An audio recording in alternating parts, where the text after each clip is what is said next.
আসসালামু আলাইকুম রহমতুল্লাহ। Welcome to Molla news TV. Molla news টিভির পক্ষ থেকে তিনটি ব্যাংকের গ্রাহকদের জন্য একটি মহা সুখবর।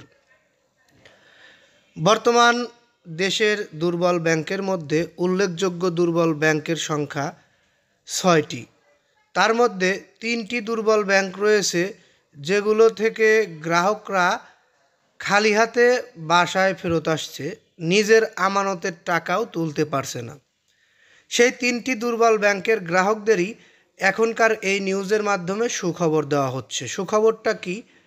ফার্স্ট সিকিউরিটি ইসলামী bank, Exim bank, national bank limited. আর্থিক অনিয়মে দুর্বল হয়ে পড়া বেসরকারি খাতের এই ৩ ব্যাংকে ২৬৫ কোটি টাকা ধার হিসেবে আর্থিক সহায়তা দেওয়া হয়েছে। অর্থ সহায়তা পাওয়া ব্যাংকগুলো আমি আপনাদেরকে অবশ্যই নাম জানিয়েছি, আবারও বলছি, ফার্স্ট সিকিউরিটি ইসলামী ব্যাংক, ন্যাশনাল ব্যাংক ও এক্সিম ব্যাংক। এই ব্যাংকগুলোকে আরেকটু সচল করতে কেন্দ্রীয় ব্যাংকের গ্যারান্টিতে বা নিশ্চয়তায় এই ধার দিয়েছেন অতিরিক্ত তারল্য থাকা ৪ ব্যাংক। অতিরিক্ত তারল্য থাকা ৪ ব্যাংক হলো Dutch Bangla bank, city bank, ইনস্টার্ট ব্যাংক, পূর্বালী ব্যাংক। ২৬৫ কোটি টাকার মধ্যে ফার্স্ট সিকিউরিটি ইসলামী ব্যাংক আর্থিক সহায়তা পেয়েছে ৫০ কোটি টাকা, ন্যাশনাল ব্যাংক পেয়েছে ৬৫ কোটি টাকা এবং এক্সিম ব্যাংক পেয়েছে ১৫০ কোটি টাকা।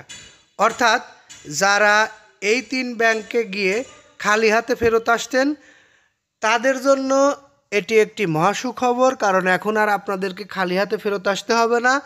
তারা এই টাকা দিয়ে আপনাদের প্রয়োজনীয় আমানতের টাকার ঘাটতি পূরণ করতে পারবে বলে আমরা আশা প্রকাশ করছি।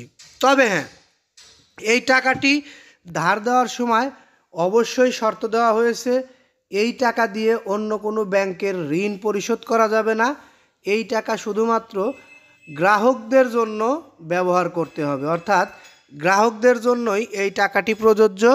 গ্রাহকরা তাদের আমানতের টাকা এই টাকা থেকে নিতে পারবে। আমরা এই নিউজটি আর দীর্ঘায়িত করব না। ব্যাংক বিষয়ে আরও যে গুরুত্বপূর্ণ নিউজ থাকছে পরবর্তীতে সেই নিউজটি আমি আপনাদের মাঝে তুলে ধরার চেষ্টা করব। এতক্ষণ ধৈর্য সহকারে যারা নিউজটি শুনলেন তাদেরকে বলবো নিউজটিতে একটি লাইক দিয়ে দিবেন। ভালো লাগলে কমেন্টে আপনাদের মতামত জানাবেন। পরবর্তী নিউজ পেতে অবশ্যই চ্যানেলটি সাবস্ক্রাইব করে বেল বাটন অন করে রাখবেন।